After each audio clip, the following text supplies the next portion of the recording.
on there right now is 405. Still pretty light for me. Oh, how you fix movement, how do you fix flexibility, mobility is actually through. So this right here is a special substance.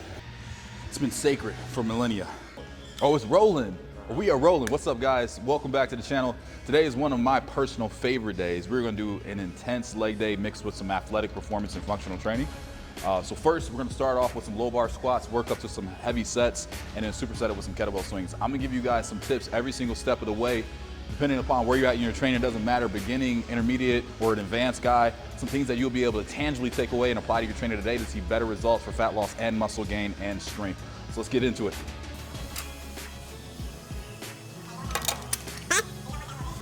Well, this is a deadlift bar, so I can't use this one. So like, again, like if it doesn't have like a center knurling, as I load up the weight, like it's gonna literally bend and it's gonna look like a cartoon. So we need a little bit more of a bar that has more tensile strength is actually what they call it. So these have really strong tensile strength, so they do not bend at all. And here we are, center knurling. All right, so first things first, we're gonna start off with a little bit of mobility work. I'm gonna do some soft tissue work too with a foam roller. So this is just really good for warming up the body. So whenever you're doing mobility stuff or you're doing like foam rolling stuff, it's just granting you temporary mobility. It's not actually truly fixing the issue. How you fix movement, how do you fix flexibility, mobility is actually through movement. You cannot do it just by laying on a foam roller.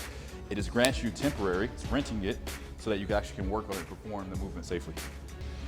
So couple things that we need so we could do this efficiently. One, we need a band. This is gonna be really good for my guys who have poor ankle mobility. So if you have ever been squatting or deadlifting and you feel like you just kind of get like stuck, like right here, this little trick that I'm gonna show you called banded distraction stretching is gonna be really great to open up that ankle mobility. So what you're gonna do is you're gonna wrap it around the post like this. And I'm starting off with this because it's most important. Everything from a squat to a deadlift starts from the ground up, okay? So I wanna make sure that my ankles and everything from my feet up are ready to rock and roll. So you're gonna put this right where, kind of like your foot ends and like your ankle begins, okay? So I'm gonna place that band right there. I'm gonna take my foot out to where I really start to get the tension and the slack and the band, you know, gets pretty tight. And then I'm essentially gonna do what happens when I'm squatting, right? So I'm just gonna go ahead and just start to slowly, not aggressively, but slowly just push my knee towards my toes. Because as you go down into a squat, that's exactly what's happening. And sometimes you'll feel like this kind of like this little pinch, this little discomfort when you're doing this, and that's what you want. You don't want to feel pain, you want to feel a little discomfort because that's actually that a little impingement is what we need to work on here, okay? So after I did like 5 different pulses here, now I'm just gonna hold at the end range of motion where my knees are completely over my toes here, okay? And I'm gonna hold here for a moment. So this really works on what's called your ankle dorsiflexion. Your ankle dorsiflexion is when you're going down into a squat and you being able to properly track your knees over your toes, all right? This is gonna really unlock not only a lot of strength, but mobility in your squat pattern, okay? So start off with this on almost every single one of your leg days. Even if you have pretty decent ankle mobility, it's a really good exercise to even still implement. I'm gonna do a couple foam rolling exercises that is really kind of customized to what areas that get really tight on me.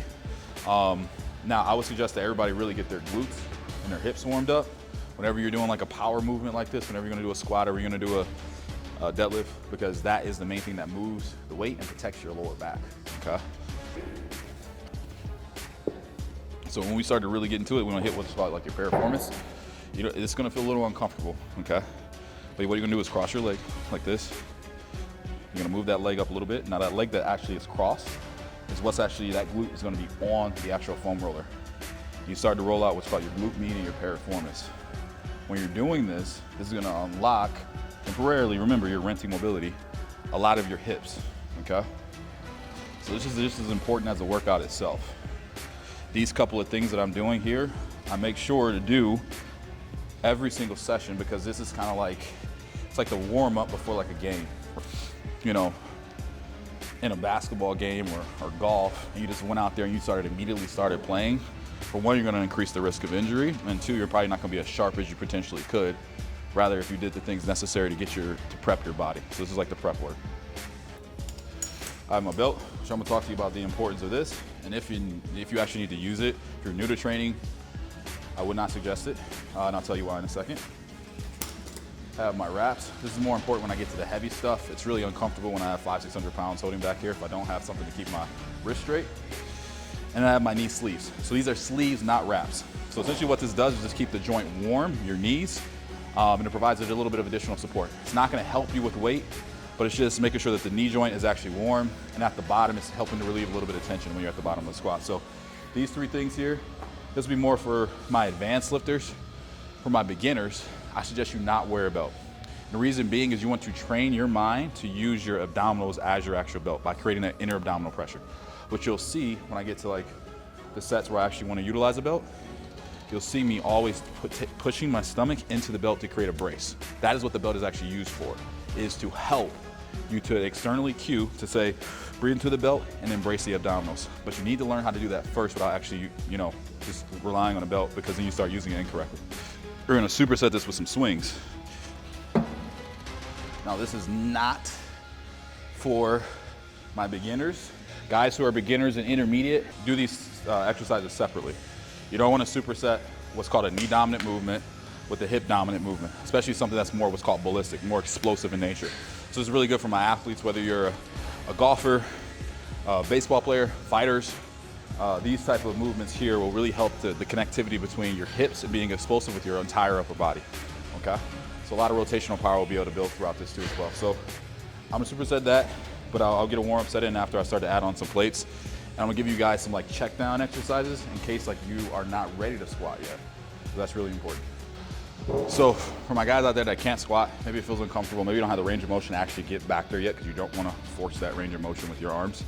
What you can start off with is a goblet squat. So a goblet squat,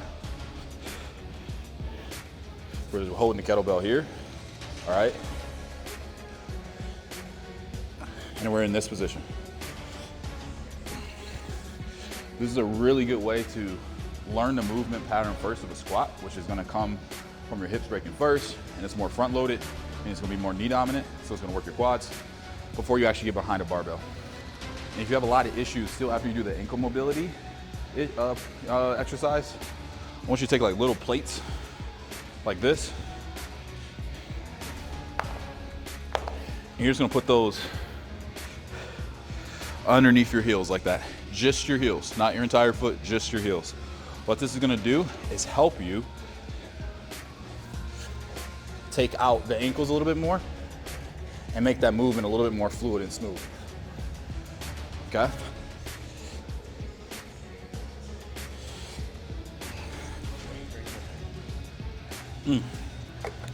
So this right here is a special substance. You know, it's been sacred for millennia. And it's something that only a select few have been granted the ability to be able to drink. Would you like to know what this is? It's coffee. It's coffee. It's coffee. No special pre-workout. Just a good old cup of Joe on this beautiful Sunday morning. All right.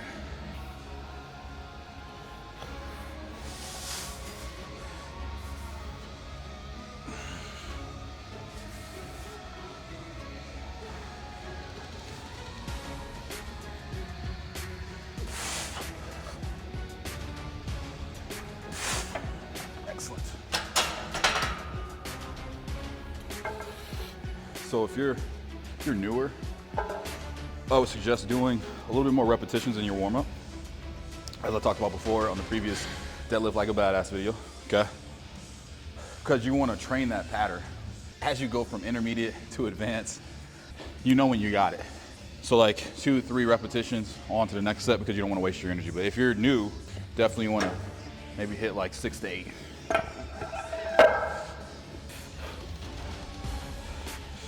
So they're a little dry now because it's sitting on the floor, but as much as I love these shoes, they're not gonna cut it for today. They don't feel as balanced as I like, so I'm gonna have to go barefoot on these, which is okay. Help more with what's called proprioception, which is the easiest way to understand that is basically like your ability to balance and coordinate without seeing what you're doing. And it all starts with your feet, okay? Might call me a crazy person, but this is my favorite day. Chest day and all that kind of stuff is fun. Arm day is fun, but this day, like any other, or like no other day, is really fucking challenging. So in there right now is 405. Still pretty light for me. We're just gonna do one here, and then we'll get into some of the real stuff. Yeah, get over it.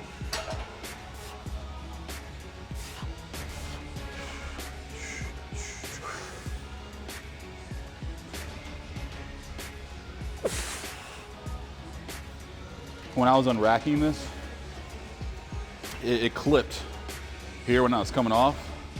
And also your setup, when you're working with maximal load, so your setup being how you get underneath the bar, how you want to rack it, your setup has to be extremely dialed in, extremely dialed in. Because think about it like this, every single misstep, miscalculation is an energy leak. So when I walk out, if I have something that's like 95% of my max on a given day, and I hit the rack, it's gonna take that much more energy to rebalance that, right? Rebalance the weight. If my step out isn't extremely efficient, like a 1-2 and I'm ready, that's gonna be more energy. I wanna save my energy actually for lifting the load, not unracking and re-racking. So I had to go down one. This should be a lot easier. I'm gonna go up to 495 now, and this will kind of give us a gauge on what's gonna be there for today for our heavier set. Wrap up 4-2 as well. And then is the belt just right above your hip bone, or where is it sitting? Yeah, so my hip bone is right here. The belt's gonna sit right here. So like, if you had to think about like your belly button, it's centered. The center of the belt is actually where my belly button is. All right.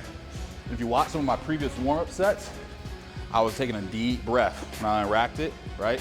And I was bracing my abs. I'm practicing that the whole time, so when I get to the belt, it's just second nature and it's easy to execute. Easy one.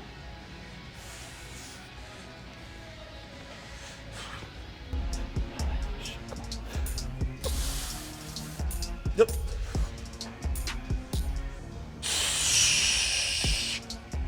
See that step out, nice and easy.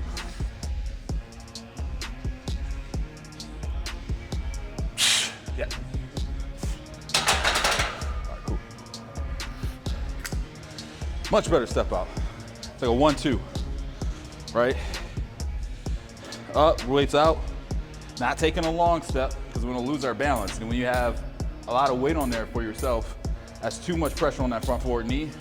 I've seen guys unfortunately collapse, snap their knee forward, right? So it needs to be a little baby step out. Little baby step out, bam, and we're ready. Maximum efficiency. Using our energy on the stuff that matters most. So after we do this one, we're gonna start to superset it with swings.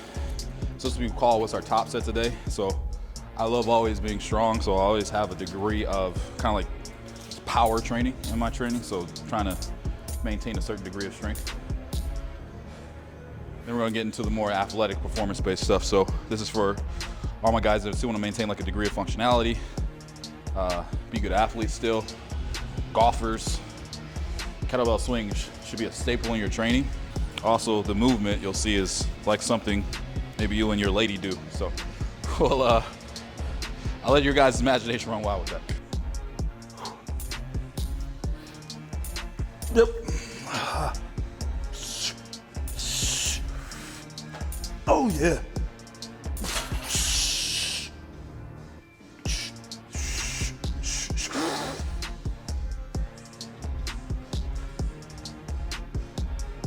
Oh yeah.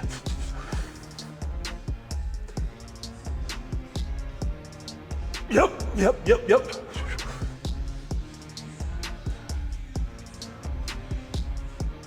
Oh yeah, baby. Woo. Let's go. Key with this, all hips, all explosiveness, core too as well.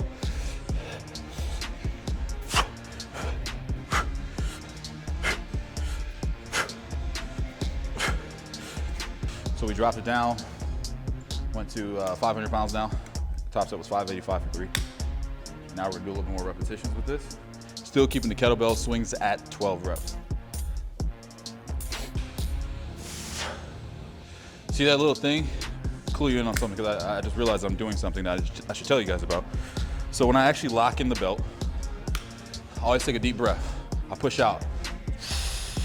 See the belt? I'm testing the integrity of the belt, meaning I'm testing, is this the correct loop that it should be on when I'm actually underneath maximal load, where I feel enough tightness when I'm bracing, okay? So every time I do that, I do like a real quick test, and that's like one of like my checkpoints. Am I ready for the set? It's one of the things that I do. So there's really no space in between that right now. So like that's ideally where you want it. Now there's different types of belts. They're classified by their diameters. I don't want to get too specific or too crazy with it, but basically if you have a belt that's a little bit thicker, you want to tend to not put it as tight, because it's going to be more rigid when you go down to your squat, okay? Is that like a medium? This belt is the thickest, biggest belt like that you can possibly get. But say if you have like a belt that's a little bit more looser, so there's a belt I use when I deadlift, because I'm starting off bent over, so like I can't do it with this one. It doesn't allow for enough mobility of it. Like doing that, this is as much as I can bend over in the belt, which obviously if I'm deadlifting, that's not a good place for me to be at, right? Like it's gonna be a lot in my mid back. So I don't use this belt to deadlift, I just use it for squats because it helps me to maintain an upright torso when I'm actually doing the movement, okay? But say you're using a belt that's a little bit more looser, you can go a little bit more tighter with the belt, okay? But just make sure you have enough room to, when you brace, you can breathe into the belt and it's not suffocating you, all right?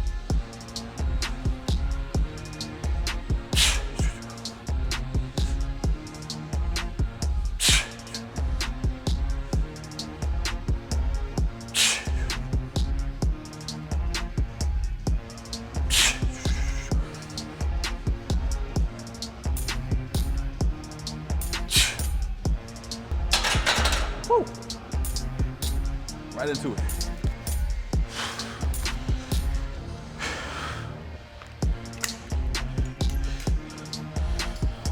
So these swings are being explosive, powerful, all glutes, hamstrings, hips, and core.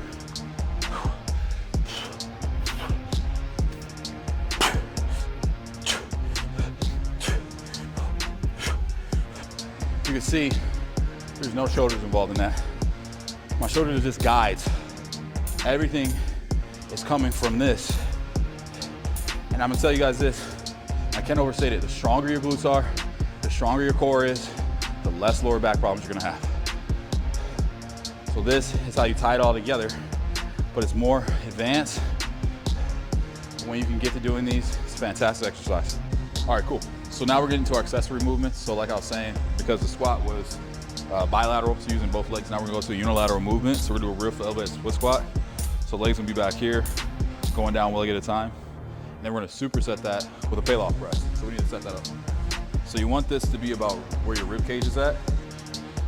So with these, pulling the weight to the center line of your body, and that inside hand that's closest to the cable machine is the one that's gonna be gripping the weight. This one's just gonna be a guider. Hips back, feeling it in your glutes already, and you're going out here. That's it. Looks pretty easy. Once you actually start to load up some weight on it, you'll feel a lot of tension in your core. If you feel anything in your lower back or you feel it in your shoulders, you gotta just readjust your technique, okay?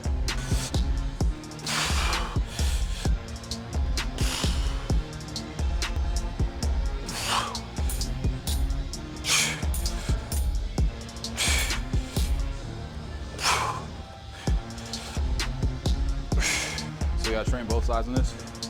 Start off with the right side, then we'll go to the left.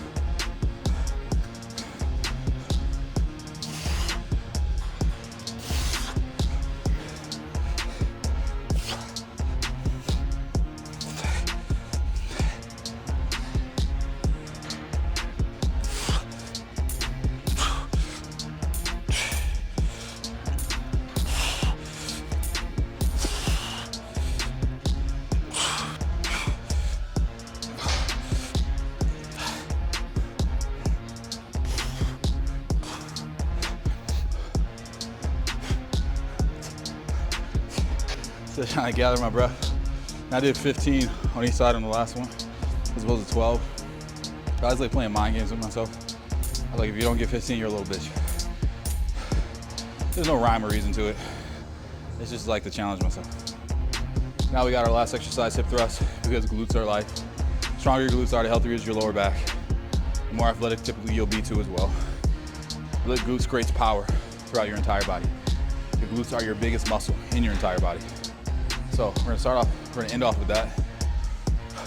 Work up to a heavy set of 8, and then do 2 more sets of 12. And then let's rest up, put these dumbbells up, because we always rack our rates. So we're not little bitches. You know what every girl I've dated has told me? Just like how us guys, like, we love a nice, juicy butt. Girls like that shit too. Especially, like, you know, if you got a nice pair of jeans or slacks and it just fits like perfectly on your body. Every girl loves that shit. So don't neglect it. Now, you can do it for that reason, or you can do it just because you just want to be like a fucking badass and strong, which is the reason why I do it, but it doesn't hurt either because girls love that shit too.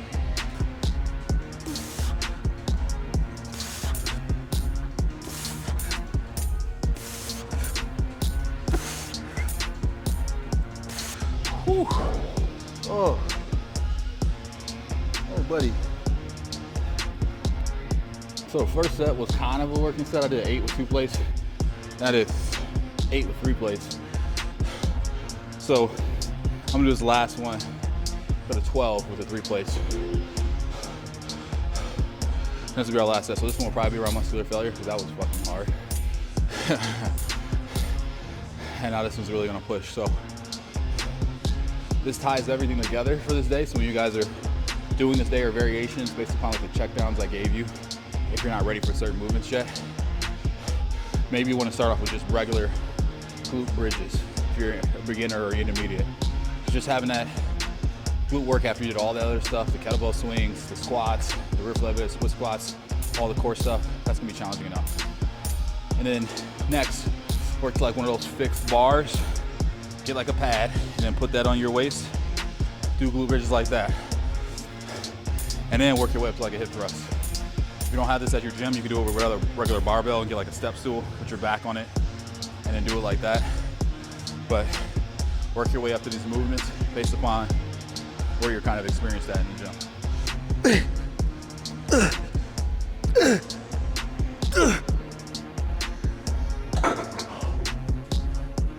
Fuck. Goes to show you it isn't always pretty, huh? But the results are. This day, oh God, I'm like uncomfortable standing. This day is challenging, but it's gonna build your power, build your strength, and develop your athletic performance. So give everything you got, listen to the keys and tips and tricks that I gave you guys, and hit me up on Instagram with how you enjoy the day. I'm curious how you guys like this one. Until next time.